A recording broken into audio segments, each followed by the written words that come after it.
Calvary greetings in the name of the Lord. Hello, I hope you're doing well.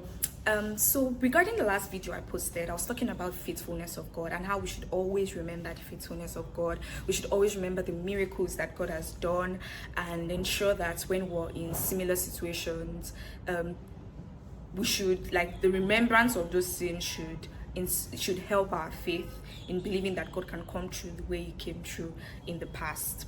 Essentially, knowing that Jesus is the same yesterday, today, and forever. I was reading Mark 9 some days or weeks ago, and I saw that part of the Bible where the miracle of 5,000 had just happened, and now Jesus was walking on water, and His disciples were in disbelief. Like, they were like, "Oh my God, how is He able to walk on water?" And Jesus was like, "What's wrong with you guys? Like, I just fed the 5,000. Why don't you think I can walk on water?" Basically, he was saying that the disciples had not understood the power and authority that He had, because if they had, and they had just seen what He did with the feeding, with the miracle of 5,000, how He multiplied the bread and fish, if they had understood His power and authority, then there would be no surprises that He was the one on water, was the one walking on water. And it just made me realize that when we experience God, regardless of the dimension, it's not just for us to understand that God is a healer and He can heal because we've now experienced the healing of God, but understanding that God has power and authority over all things.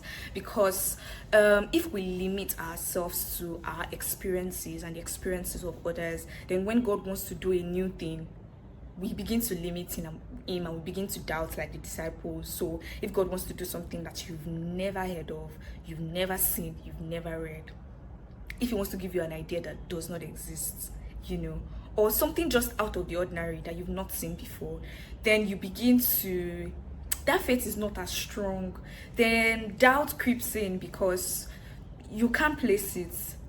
And I realized that when that happens is because we know, oh, I experienced God's healing, I experienced God's provision, I experienced God's protection. I know that He can do all of that. But essentially, I did not understand the power and authority of God. So when I experienced the healing of God's healing, it's not just for me to understand that God can heal. It's for me to understand that God has all authority and power. All authority in heaven and earth belongs to Him.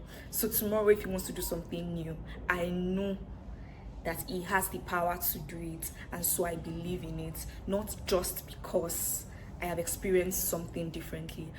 So the summary of my conversation, of this conversation, is to just say, let us know that when we experience God's miracles, when we experience miracles from God, we should take that to, we should seek to understand the authority and power of God, so that we can give space in our mind, we can expand our hearts to believe all things can be possible unto us.